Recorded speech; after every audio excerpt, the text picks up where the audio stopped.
Immortals had an amazing season, so we kind of wanted to get your thoughts on it. Going back to the very beginning, maybe even before you knew you were on Immortals, like you had the season with TSM, and then after that, what were your plans? Like, what were you considering after playing for TSM? I was looking to play like on another team. I didn't know which one yet, so I was just like kind of boot camping in Korea. I was just trying to get like really good, and then try to look for a team. And then it was the team I chose as Immortals because their team just looked really strong at the time. Adrian, Pobelter, Huni, and Rainover. Like Huni and Rainover obviously had a really great split from Fnatic. So I decided to go with this team, and it worked out pretty well. Yeah, not too bad. You said you were in Korea boot camping and just practicing.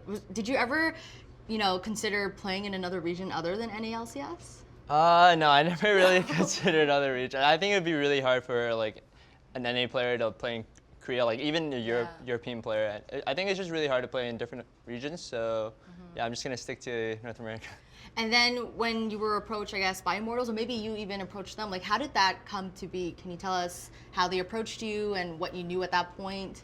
Well, Reggie just helped me a lot with finding teams, and he just said Immortals would be a good team for me to join, and I said, all right, let's do it. You took his word for it. Yeah. And then the roster, we have Huni and Rainover coming over from Europe. When you heard that they're going to be on the team with you, what were your thoughts on that, playing with them? I was pretty excited. Of course, I'm really excited playing with new players. That's how it always is. But Huni and Rainover were definitely monsters in Europe, so I was really excited to see what they would have done, and obviously we had a great split. So. Yeah. Huni and Rainover, they're known for their great synergy. In Europe, they had an amazing season. What are they really like, on your team, living with them? Like, what's their relationship like, maybe off stage?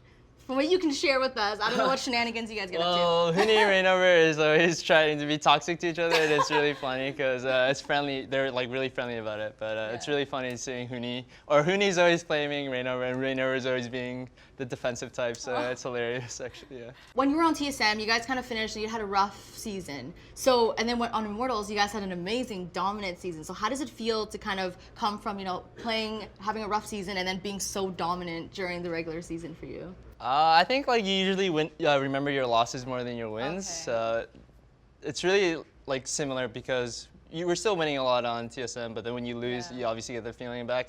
And that feeling kind of happened again when we lost at playoffs and we lost. So you generally only remember losses. You don't really care too much about wins. But well, let's keep it on a positive note. If you were to look back at this season, what do you think was the highlight for you? So it could have been a game, it could have been a moment, an accomplishment. What was the highlight?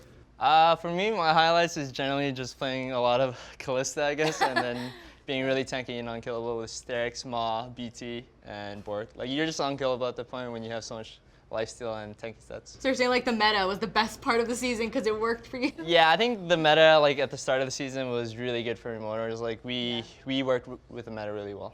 And then the meta changed. Yeah. And then how did the meta shifting affect you guys throughout the season? Well, yeah, I don't know. I think we kind of read the meta incorrectly. Like, we were still winning with those comps we were playing, but they're obviously not as strong anymore. And if you made one mistake on the comps you were playing, it was game over. And that's kind of what happened, actually, the first game against TSM, where we had a 7K goal lead, but then I actually died bot lane, and then we just, I don't know, the game just fell over and we lost.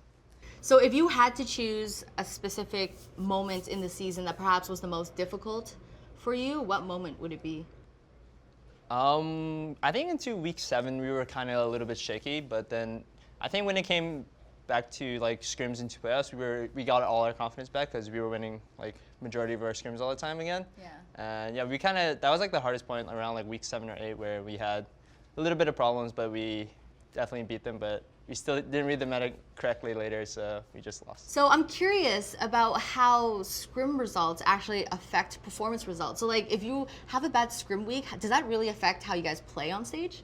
It could. I think like for some teams, like you can have like a really bad scrim week, but then still have a 2-0 week. I remember like I think a year ago when we were about to go into season 5, like the first game spring split, I think it was us against Cloud9, and we were losing like every single scrim. Like we were losing like. Maybe we lost like maybe 10, 15 scrims that week, and we weren't really confident going into our C9 match. But then we had a prep talk, and then after that, we went into tomorrow's match with no scrims, and then we won the game. So yeah, I don't think scrim results do matter in a way, But also losing can be okay too sometimes. Yeah. Like you guys had such a dominant season, and then did you ever have a moment where you kind of like worried that, you know what, maybe we might lose this series or we're not going to make it to the finals? Was there ever a moment like that for you? I think we were even confident, even though we were down 0-2 against TSM. We were like, yo, we're still going to come back. We made a lot of mistakes, but I still believe in my teammates and we're going to win.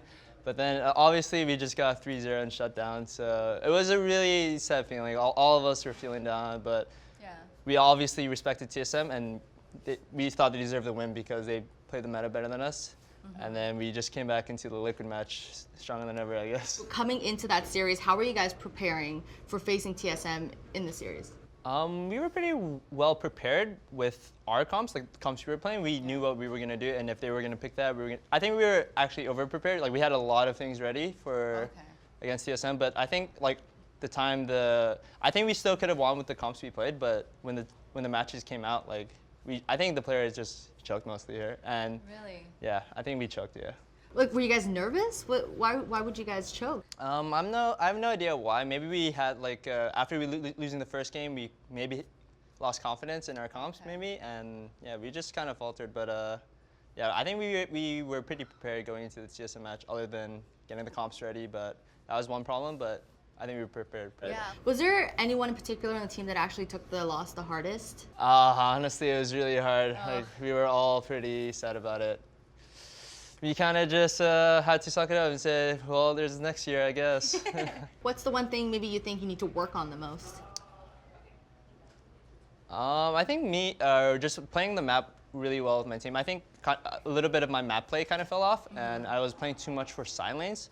And I wasn't ready for the meta shift against TSM because they played through mid a lot, and of course it's team solo mid. But yeah, we didn't really counter that pressure mid, and then Bjergsen just got what he wanted every single time. So I think that's also a contributing fact on how we lost the game. What is the most proud moment or accomplishment that you have for like the team? I guess I'm just glad we went 17-1, but the playoffs obviously was pretty sad that we got third, but I'm pretty proud of my team for us going 17-1. So also next season, we're hearing about a lot of roster changes with like Cloud9 and the new Challenger team, and then there's Energy as well. What are your thoughts on the new Cloud9?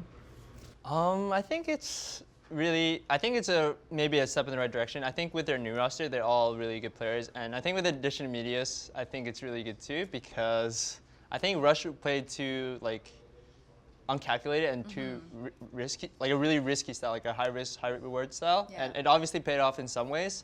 But I think Meteos is more like calculated player. Like he knows what to do around the map, and he plays really calculated with wards and everything. So I think maybe with the new C9, they have a better chance of being a more coordinated team. Thank you so much, Turtle, for this interview. And you guys, thank you so much for watching. If you guys like this, be sure to check out the rest of our stuff on our channel.